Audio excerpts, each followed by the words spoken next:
What is anxiety? So today I'm going to give you the question that you actually, not the question, but that's the question, but the answer that you actually want to hear. Because when you type in a question like that in the 144 million results that you have in Google for what is anxiety, you get totally rubbish answers and rubbish responses. Whereas what you want to know is, what is anxiety framed in a way that makes it solvable for you? Yep, cool. So let's get through the rubbish first. So what is anxiety in terms of physiologically? Well, anxiety is purely an amygdala, that part of your brain, where that part of your brain becomes enlarged, more electricity throws fluid, which engages your stress response more often, which creates anxiety in that kind of way. That's one explanation. Another explanation is resilience. So imagine that you have a certain amount of resilience towards stress, which is quite low normally in human beings. And as soon as that resilience goes over, so imagine your stress response gets activated, then the opposite side of your nervous system, the parasympathetic, needs to be activated to return you back to normal, homeostasis, equilibrium, the natural person that you are. Imagine if you live in chronic stress and it keeps going and going and going and eventually, the stress stacks and stacks and stacks to the point you cannot go back to this place. And that is what we call anxiety. Anxiety is the gap where your stress response is going off, causing different thoughts, different feelings, different habits, different tendencies, different physiology, different behavior. And, the weird thoughts, weird feelings are all the gap caught in between. Even the physiological symptoms people have, like maybe a poor memory or skin condition or whatever it is. It's the difference in those aspects. Cool. So what else is anxiety? So anxiety is a feeling. Anxiety is the kind of symptoms on the external end of that conflict that we call anxiety. So people might just call nervousness anxiety sometimes. People might call the racing mind, focusing on worrying, anxiety. So it's just those external symptoms people call anxiety. What really is anxiety? What's anxiety? So that you can kind of move away from here, knowing what it is in a way that you can hold it in your hands and actually solve it for the first time. Cool. So let's talk about chronic anxiety, because anxiety, if you just had it in a moment and it went away, wouldn't really be an issue. So by definition, for you watching this, chronic anxiety is the problem that you have, i.e. anxiety that isn't going away. So there's you, equilibrium, homeostasis, in your natural state of feeling relaxed, confident, strong at ease. The world is totally safe in every way.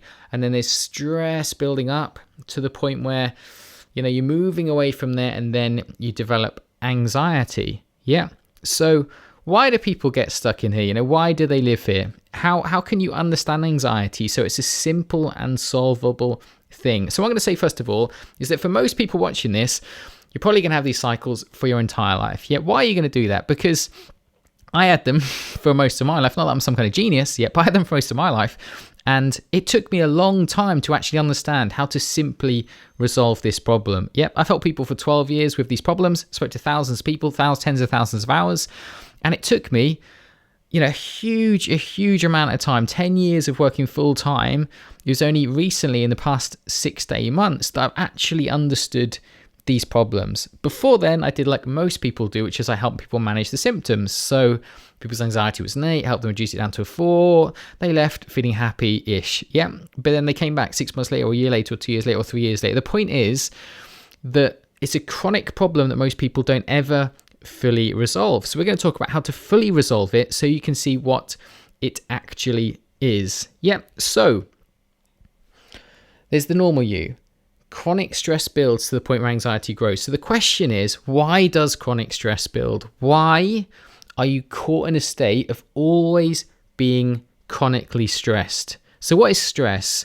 Stress is your brain activating your stress response, which sends hormones into our body. Hormones are messengers to shift the way we think, the way we feel, the way we behave, to shut us down to avoid danger, physical danger, not social stresses, which is how we're wired in today's society. Why does that happen? It happens for only one reason. You had experience in your life that was stressful, maybe in your childhood. And you couldn't really cope with it. So developmentally, it kind of broke you in terms of your natural development. It kind of broke you and held you back. Why and how did it do that? Well, it did that because if you just have one moment of stress, then you recover and go back. But the moment you have emotional pain that you can't deal with, maybe stress at home, stress at school, you feel bad about yourself, you feel shame, guilt, then you start to feel chronic stress. And when you do that, those habits that are supposed to go on and off, they do still go on and off, But because our brain is habitual in terms of how it's wired, some of those habits you begin to develop as your normal everyday habits. So they become the blueprint for how you live your life. So imagine what happens then, when your brain has to search into the world and say, am I safe? And it doesn't just serve the external world, looking around thinking, is that dangerous? Is that dangerous? Is that dangerous? It does look around this, the sights, the sound, taking things in that kind of way, but it also looks internally inside ourselves. And it looks at the habits we're following, the patterns we're following within ourselves. So when we develop habits from these survival habits, and then, so imagine when you're between 7 and 18 at some point, you develop chronic stress, and you started feeling shame, or started feeling guilt, started feeling conflict in yourself, and then because of that, your mind started to race. Well, your mind racing is a survival habit. So the moment your mind races, it tells your brain you're unsafe, which makes your mind race more, and you just go around that habit, always feeling either chronically stressed or anxious from that point forward in your life. Imagine secondly, so behaviorally, you're like a child, like my son is, he's like mental, just running, doing things, don't care about risk, boom, boom, boom, boom, whatever, At 7 years old, birthday on Thursday, so it's just totally fearless in every way. Behaviorally, we start to get shut down, avoidant, hesitant, stuck in our head, thinking about danger, avoidant, and then obviously, that's how we're supposed to feel when we see a tiger or see a bush move, and we like that tension, that nervousness shuts our behavior down. So again, remember, survival habits are meant to shut you down primarily. So it shuts us down. And then what does that mean? Well, as we start following that habit naturally and normally at 10, 11, 12, 14 years old, that tells our brain we're unsafe, which follows the habit more. So the problem is this, that we've adopted certain survival habits as our normal everyday habits. This is what I did. This is what everyone does, who experiences these problems. So that even when we have long periods, say we don't have anxiety, we're still in a state of chronic low-level stress, even if we don't admit or recognize it to ourselves. And because of that, it's just a matter of time before the anxiety comes back. Because we're never going back here, we're always going back to there. So we're caught between chronic low-level stress and anxiety, and this is our home. This is where we live. And the habits we follow guarantee we can never get out of there. Because imagine if your habits are telling your brain that you are totally safe in every way, and that's self-reinforcing. Well, that's going to get stronger and stronger and stronger and stronger. You'll feel more relaxed, more at ease, more comfortable, more safe, more confident, high self-esteem, better in the world, take more risks, do more things, take up more challenges, easier, more effortless, in that type of way. And imagine you're over here, where you never feel that way, ever, and you're always caught between chronic low-level stress and anxiety. Well, then the very habits that create that pattern will only get worse over time, as they did for me. Even if I got more confident, maybe, as I got older, still at 30, 35, I had the same patterns that I'd learned from when I was 12 years old. They were still destroying my life, but I just became better at managing the effect.